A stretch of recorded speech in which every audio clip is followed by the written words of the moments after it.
Hi, I'm Alison Goldwyn, moderator of the Dawn of an Era of Well-Being podcast series hosted by Ervin Laszlo and Fred Tsao. Our very first episode featured iconic powerhouse Hazel Henderson.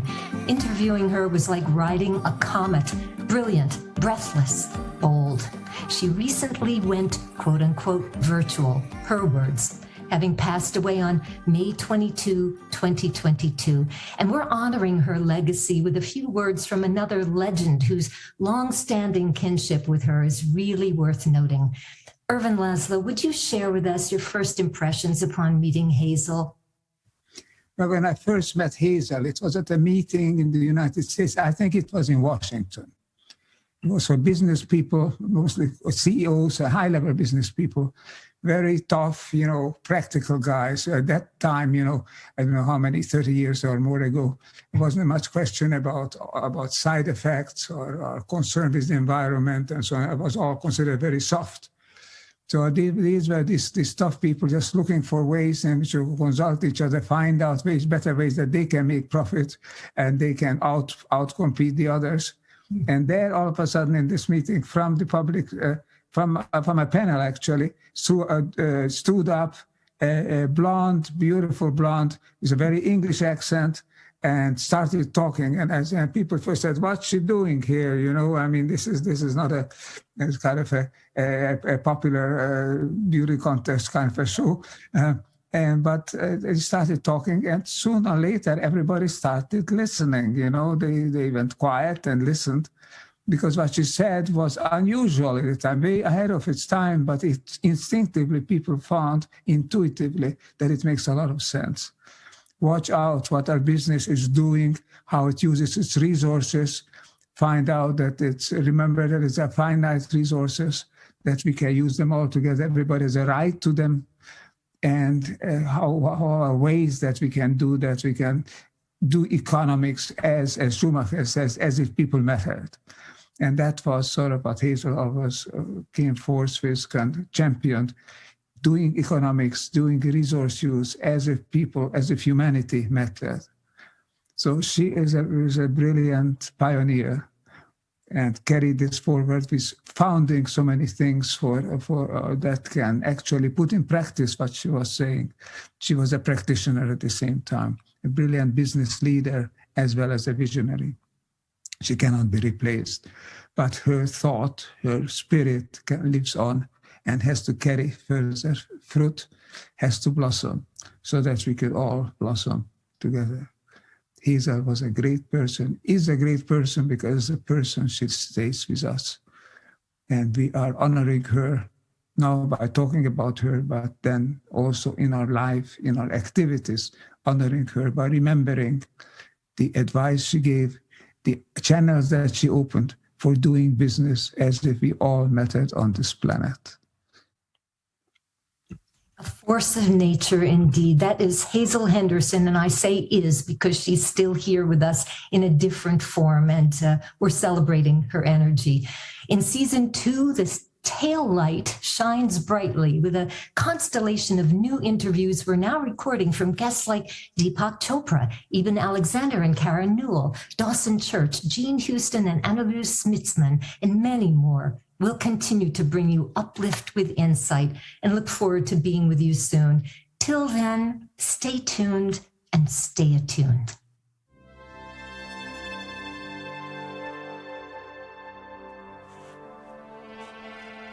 Now here's an excerpt of Hazel from her appearance on our show.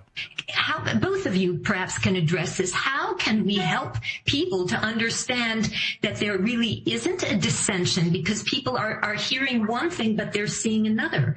And if they see a great nation like China, much like a great nation that has been the U.S., saying, okay, now we will show you the new way. And even if it's a beautiful way, aren't people going to react? Aren't they going to have a resistance, because we're still ingrained in that competitive model as a human being? It's been so entrenched for so long. Can you both address that dynamic, how we can overcome that step by step? I would love to. Yes, Alison. Yeah. I would love to jump in on that. And I have to say, I agree with everything my friend just stated. Yes. It's brilliant. It's really very interesting. I didn't expect to get into this kind of discussion, but I wrote an article which is circulating right now among Wall Streeters, mostly Wall Streeters, and it's called ESG, which means environment, social, society, and governance, which is the way we are trying to steer capitalism, toward the, quote, stakeholder model. So my article is called ESG, Stakeholder Capitalism, and China's Common Prosperity. And I point out, I've been to China many, many times, mostly at the invitation of the State Council. And I've given many, many lectures, and I've learned so much from my Chinese colleagues about social indicators. Because I was looking for indicators beyond the price system. And oh my gosh, all of these social indicators. So that's been my experience in China. I haven't been there lately. Still have many, many friends there in many of the institutes. And basically, I started off by saying, okay, these are the world's two new superpowers. By money-based GDP standards, the U.S. economy is slightly bigger, and by what we call purchasing power parity, PPP, China is bigger. China is the largest economy in the world. So we now are entering this geopolitical stage in the 21st century where we have these two almost co-superpowers. Yes. And it's very interesting. What I look at in this article is the way their different value systems are trying to control markets. And I pointed out that trying to control the Wall Street high rollers, where I use an example, where a whole bunch of these Wall Street high rollers have given millions and millions of dollars to the election campaign of what I think is a very bad Republican governor, the governor of my state, Ron DeSantis.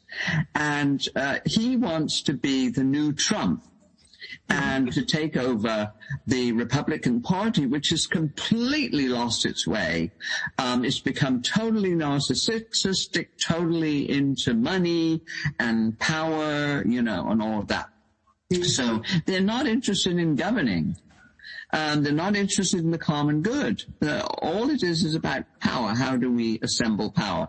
And we're now learning a lot more every day about January 6th. That it wasn't just a one-off thing that sort of happened.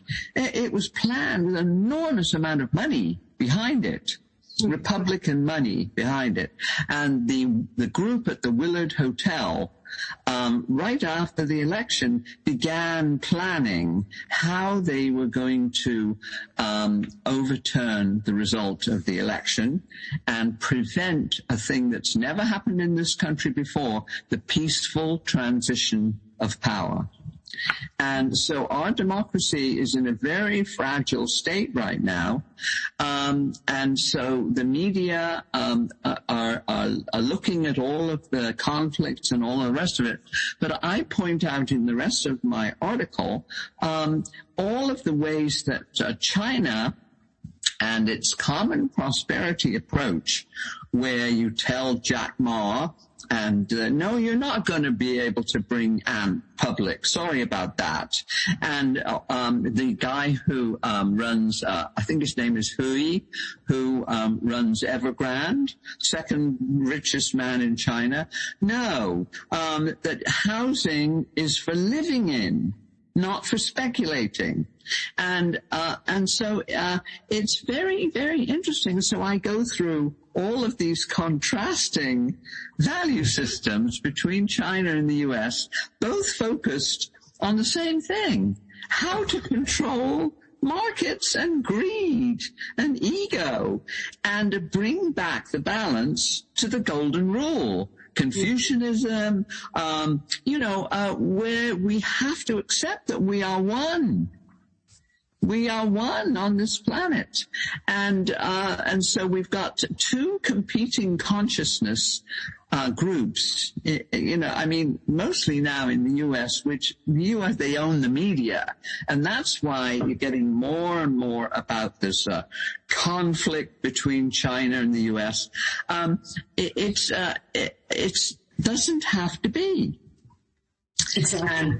And so I've gotten responses from many of my Wall Street friends who manage billions of dollars. And one of them came back, and I quoted him in my article. He manages a couple of billion. He said, well, look, we are cooperating with China on emissions for climate change, going to the COP26.